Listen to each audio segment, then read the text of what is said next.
Price Lord. நீதிமொழி 25ஆம் அதிகாரம் 11ஆம் வசனம். Proverbs chapter 25 verse 11. ஏற்ற சமயத்தில் சொன்ன வார்த்தை வெள்ளித்தட்டில் வைக்கப்பட்ட பொற்பழங்களுக்கு சமானம். காலம் பொன் போன்றதுன்னு சொல்லுவாங்க. Time is precious. அதை நம்ம விட்டுட்டோம் அப்படின்னா திருப்பி வராது. அப்படியே நம்ம ஏற்ற நேரத்தில் கிடைக்கிற கரெக்டான ஒரு அட்வைஸ் ஒரு வெள்ளித்தட்டில் வச்சு கொடுக்குற தங்க பழத்தை போல விலை மதிப்பு இல்லாத ஒரு அற்புதமான ஒரு கிஃப்டை போன்றது. என்னோடய லைஃப்பில் நடந்த ஒரு சின்ன எக்ஸாம்பிள் சொல்கிறேனே. நான் வந்து பிஃபார்ம் படித்தேன். அதாவது பேச்சுலர் ஆஃப் ஃபார்மசி படிச்சுட்டு மெடிக்கல் ரெப்பாக ஒர்க் பண்ணிட்டு இருந்தேன். ஏன் அப்படின்னா என் கூட படித்த 50 பேரில் எல்லாருமே என்னை தவிர மற்ற எல்லாருமே பிஜி ஜாயின் பண்ணிட்டாங்க அதே காலேஜில். ஏன்னா அந்த பிஜிக்கு படிக்கணும் அப்படின்னா நிறைய காசு கட்டணும், நிறைய ஃபீஸ் கட்டணும். அதனால் எல்லோரும் சேர்த்துட்டாங்க. அதுக்கு எனக்கு வாய்ப்பு இல்லாததால் நான் அங்கே கேம்பஸ் இன்டர்வியூவில் வேலை கிடச்சிது. நான் அங்கேயே சென்னையில் ஒரு கம்பெனியில் மெடிக்கல் ரெப்பாக வேலை பார்த்துட்டேன்.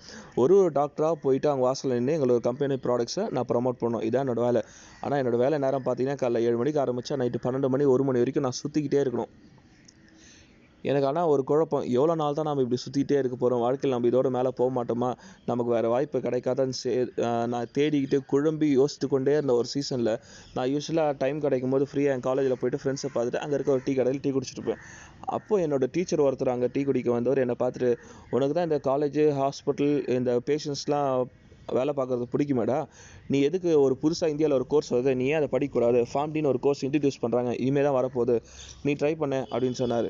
நான் உடனே என்னோடய காலேஜில் மேனேஜ்மெண்ட்டில் போய் விசாரிச்ச மாதிரி கோர்ஸ் வருதான்னு கேட்டேன். வருதுன்னு சொன்னாங்க. எனக்கு சீட் கொடுப்பீங்களான்னு கேட்டேன். கொடுப்பேன்னு சொன்னாங்க. உடனே அன்றைக்கி ஈவினிங்கே போயிட்டு நான் வேலையை ரிசைன் பண்ணிவிட்டு அடுத்த நாள் நான் ஸ்டூடெண்ட்டாக மாறிட்டேன். அந்த கோர்ஸ் வந்தது, நான் படித்தேன். நான் ஒரு டாக்டர் வாசலில் நின்று வெயிட் பண்ணி டாக்டரை பார்க்குற சீசன் போயிட்டு நான் அந்த கோர்ஸ் படித்ததால் எனக்கே டாக்டர் பட்டம் கொடுக்கப்பட்டது. அது மாத்திரம் இல்லை, எந்த டாக்டர்லாம் நான் வெயிட் பண்ணி பார்த்துட்டோம் அவங்க பக்கத்தில் உட்காந்து ட்ரைனிங் எடுக்கிறதுக்கு கடவுள் எனக்கு சான்ஸ் கொடுத்தாரு. நான் படித்து முடித்து வேலைக்கு சேரும்போது அதே டாக்டர்ஸ் கூட உட்காந்து அவங்களோட அசோசியேட்டாக அவங்க கூட நான் சரிசமமாக உட்காந்து வேலை பார்க்குறது கடவுள் என்னை உயர்த்தினார். அது மாத்திரம் இல்லை, என்னோடய வேலையை இந்த டாக்டர்லாம் கரெக்டாக ட்ரீட்மெண்ட் கொடுக்குறாங்களான்னு ஆடிட் பண்ணுறது தான் என்னோடய வேலை. இப்படியே கடவுள் என்னை அதிகமாக உயர்த்தினார். எனக்கு ஒருத்தர் கரெக்டான டைமில் கரெக்டாக ஒரு அட்வைஸ் கொடுத்தாரு பாருங்கள். அவர் கூட அவர் டிபார்ட்மெண்ட்டில் அவரோட சேர்ந்து உட்காந்து வேலை பார்க்குறதுக்கும் கடவுள் என்னை உயர்த்தினார்.